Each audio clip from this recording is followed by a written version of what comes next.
Okay, so in this lecture, we're going to talk about line. So this whole section is about the different elements that make up a sketch and what you need to know in order to create a good one. So first one, obviously, is going to be line. When we're sketching, we're not painting with values like we would if we were actually creating a full-fledged painting, right? Normally, if we're painting, we use different values to make up and indicate where the top and bottom and side of different things are based just off of their value, okay? But when we're sketching, that's not what we do. We use mostly line, okay? Now in real life, if we look at a photo of something, there's not really any lines in real life, right? There's just edges, but there's not a hard black outline around everything we see in real life. If you look at your hand, there's no actual lines on it, right? It's not like we see this all along the outside of our hand when we look at it. No, it's just there, right? And of course things have an edge, but that's not the same as a line. Sketching is made up completely of line, so understanding how to use it and what it is, things like that are going to be really helpful. Now I had an art teacher one time that said a line is just a dot that went for a walk. Okay, and that's pretty much what it is, right? It's putting your pencil down on your surface and then just dragging it. That's a line. Okay? Now, there's different ways that we can use line to indicate an idea. It's pretty amazing considering that in real life we don't actually see lines, that when our brain sees an image composed of different lines that we can look at it, and even though there's no value involved and just line, we can look at it, and without seeing a real photograph, our brain can recognize what something is, even though there's no actual photo, right? Just like in real life, there's no lines. Well, in a drawing, there is lines. We could still tell what it is, right? That's an eye. Okay, so we need to learn how to use that to our advantage, okay? We'll come back and talk more about that. Keep that in mind. So this is a sketch I did of this goat creature man. Okay, so there's some different elements of line that we want to talk about, okay? The first one is line weight, okay? And we're going to do some examples on this to show you what I mean by line weight. Line weight is how thick or thin a line is. So if something has a heavy line weight, it's going to look like this. If it has a thin line weight, it'll look like this, okay? And depending on which one you use is going to send a different message, right? Heavy line weight can be used to really help signify and show the outline of something or set something back in space. So if I used a heavy line weight all along his head, it would help us know that this was in the foreground of the image, right? This was in front of everything else, okay? Really helps pull it forward, okay?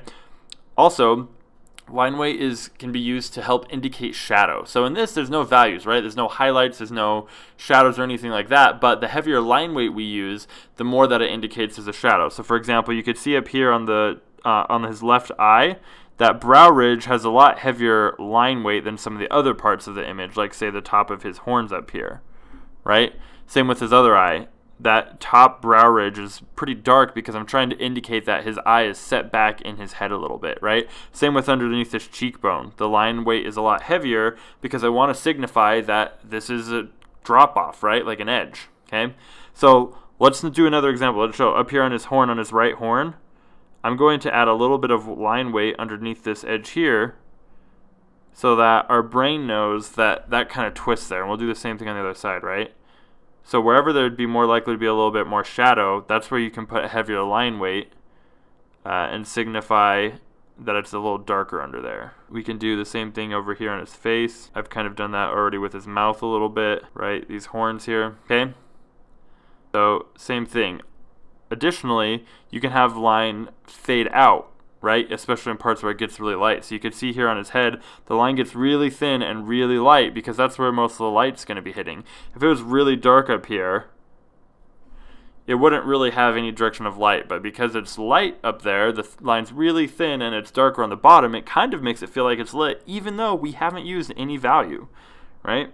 So really focus on you don't have to put a ton of focus on it, but be conscious of it, right? Be aware, what is your line weight like? Don't just draw the same line thickness all the way around unless that's the look you're going for, like maybe you're drawing a coloring book. But when we're sketching, we're going to want to use line weight because that's going to help us convey form and different things like that, okay? So really important, line weight. Next thing is straight versus curved lines, right?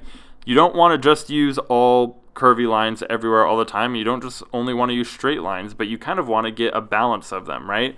So on the outside edge right here, for example, of his horn, straight line on both sides, right? In the middle, straight line for the most part, right? This edge is pretty straight, okay? contrasted, however, with the curves on the inside. Same with these horns. It's really curved, right? That contrast is really pleasing to the eye, and you want to try and do that consciously when you're drawing stuff, right? So when you're doing sketches, you want one side to be relatively straight while the other side to be curved some sort, right? It creates a really nice dynamic that looks really appealing, okay? Between those two concepts, that's most of what you're going to need to know when it comes to line. Just keep in mind that not everything needs an outline, right? Sometimes stuff can just fall off and disappear. For example, in his eye socket here, we know that this texture right here on his head, this stuff, all this, is supposed to be kind of like a hard, bony surface, right? While inside of here in his eye, it's fleshy. Now, we know that somewhere along here there's going to be a transition between bone and flesh, but there's not going to be a hard ledge like there is up here on the top of his eye.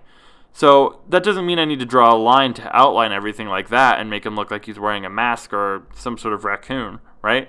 The line just fades, right? This bony ridge, it just comes down, and then when it gets to here, it just fades away, which is totally okay, right? You don't need a line for everything. Some things can just be invisible, right? They're implied. So even though we don't see it, it's implied that the line continues here, right? That there's a transition there, okay? So keep that in mind, and you can do that on a lot of areas, especially areas that are in really bright light. You know, sometimes, for example, if we want to draw a ball, okay, so we have a ball over here, and I only want to use line to convey it, then I would put the heavy line over here on this side, right, and then I would have it come up here and almost completely fade away to nothing right there. Right? And then I would draw the shadow in.